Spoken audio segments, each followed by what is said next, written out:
highway, the backyard. They ate fluffy, something like this. Now, whenever that happens, the state is going to send out a licensed alligator trapper who is going to catch and remove the offending alligator. Unless the doggy was a Chihuahua, in that case, they let him go to eat more of those things. Yeah. Lots of bad jerks, guys. Roll with it. It's gonna get worse, okay? You're right. Now, it doesn't matter if the alligator is a little tiny baby or if it's 10 feet long. It doesn't matter if it takes 5 minutes or 5 weeks for the trapper to catch the alligator. It doesn't matter if it's 6 o'clock at night, 1 o'clock in the morning, if it's in the middle of the highway or the middle of a lake. No matter the situation, they are going to charge you the same every single time, and the charge is actually nothing. In the state of Florida, alligator removal is completely free. It makes a whole lot of sense, right? Raccoon in the attic, $500. 10-foot alligator in the backyard eating grandma, and that's free.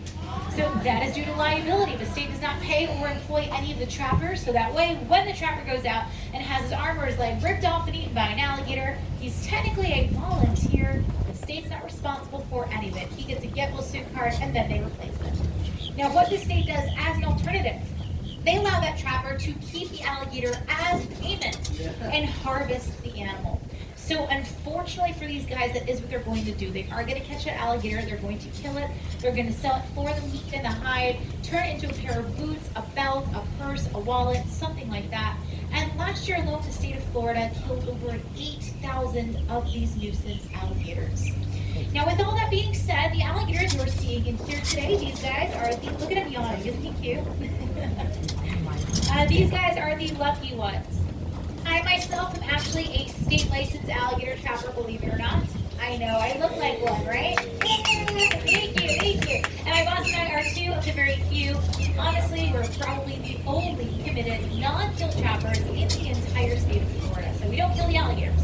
Instead, they come here for a couple of months just so we can do these educational shows with them. After they put in their time here, we retire them. We bring them down to a sanctuary, which is where these guys get to live out the rest of their lives. And we currently have over 500 of these rescued alligators on that property.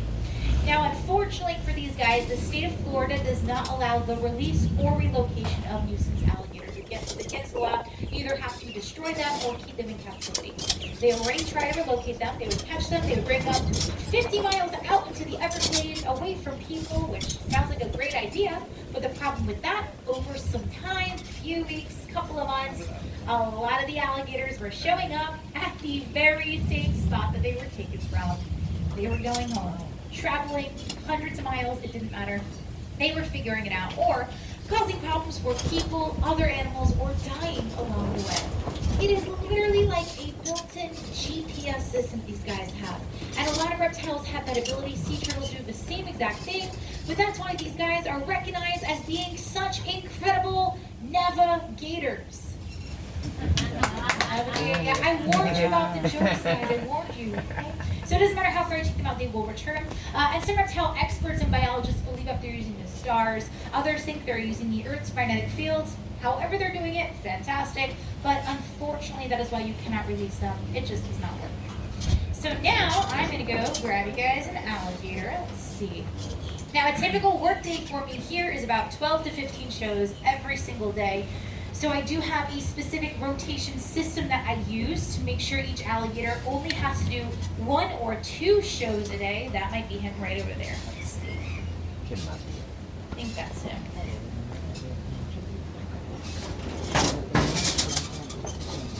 Yes, okay. So this is Loki. Now Loki is about probably 140 pounds.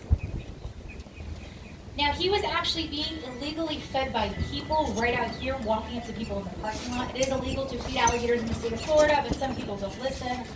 So unfortunately now this animal, because somebody didn't listen, is going to spend the rest of his life in captivity. And as you guys can see, he's very excited to do a show for you today.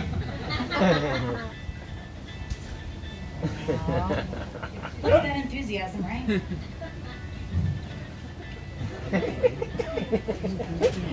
Okay. Boy, Loki. Now, alligator wrestling is based off of techniques that the Seminoles used back in the day when they would go out and capture alligators. Now, in the 1800s, if you're a Seminole warrior, you're going out and you're catching alligators to feed your family.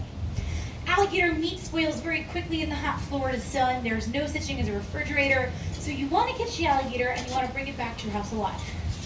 I go, I'm on his back, I have him by the jaws, and I'm by myself. I don't have anybody else to help me. So now I need to come up with a way to hold his jaws shut, freeing up both of my hands, allowing me to use my hands to take out a rope and tie the jaws together.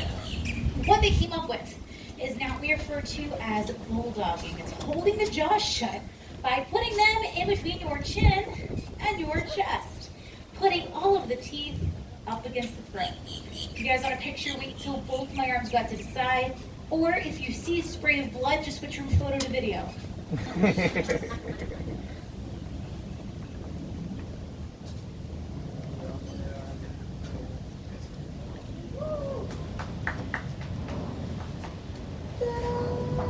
Take your pictures quickly. Take out your rope, couple of reps, tie a knot, and then you have yourself a caught and tied alligator. Thank you for the 2 people that clapped. I appreciate it. Thank you guys. Whoever you are. Yeah. I know. I'm just so amazing. You guys are speechless. Right? I know. That's what it is. That doesn't feel forced at all. We're going to step up in a few seconds, guys. So I know what you guys are thinking. Why is Loki trying to attack you right now? Why aren't the other alligators trying to chase you and kill you and tear you to pieces? And why do you guys look so disappointed that I'm still alive? So most of the alligators in here have been in here long enough where they've come to realize I'm not a threat to them. When we first catch these guys and they first come here from the wild, he's fighting for his life. He wants to kill me because he thinks I'm going to kill him. But as soon as they spend some time here and they figure out that I'm not going to eat them, I'm not going to hurt them, they only have to do one animal-friendly show a day, it really isn't worth it for the alligator to waste his energy trying to attack me out of self-defense. Not worth the effort. Now, just because he's not actively trying to kill me right now, do you think that this means the alligator loves me and that we're buddies? What do you think? Absolutely not. This is an alligator, okay? Not a Labrador. I love all of them. They do not love me back. There is no friendship or bond. So if I trip and I fall, if I make a mistake, or if I hurt the alligator, every single one of these animals absolutely can and will bite. In fact, the big guy right over there, he actually bit my boss in the head. And that's not a joke. You can look it up on YouTube. And that's why he's my favorite. He's a really good boy. Now the eyes of the alligator, they sit on top of the head. Alligator eyes are very well protected. Anything threatens them, they drop to the bottom of very deep eye sockets out of the way of harm. Behind the eyes, the little flaps on either side of the head, those are the ears. Now even with the cute little ears, he does hear just about as well as we do on land, and he hears even better than us when he's under the water. Behind the eyes, between the ears, sitting about right there, that is where his brain is. It's about the size of a walnut, and I'm being generous. There's only one other animal in the entire world that has a smaller brain to body size ratio. That, of course, is the alligator wrestler. You see, I still don't get that joke. The next trick's called the Florida Smile. I'm going to open up his mouth and show you guys all 80 of his teeth. So 40 teeth on the top, 40 teeth on the bottom. And alligators continuously shed and regrow teeth throughout their entire life, cycling through several thousand teeth in their lifetime.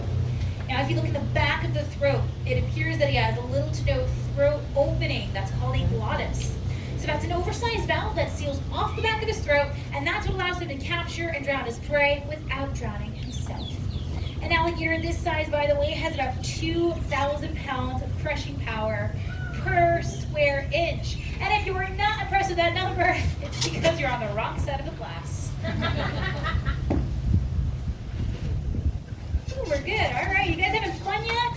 Yeah. Okay. And if I die, I want to at least make sure you guys are having fun. Okay? So we have one final trick for you guys today. This one is called the face-off. Because if you mess it up, or it goes horribly, horribly wrong, your face comes off. Now, before I go ahead and risk my face being ripped off for the entertainment of complete strangers, let me just tell you a little bit about myself so you don't think I'm some crazy person, okay? Because I can see the looks. Now, I've had a love for animals since I was very little. Growing up, my parents would never let me have a cat or a dog, so in elementary school, I started rebelling and I started sneaking animals into the house. I'll show them, right? Snapping turtles, feral cats, raccoons, snakes, all the normal animals you can think of. And as you guys can imagine, my parents were thrilled with that. So once I turned 15, they started encouraging me to volunteer at one of my local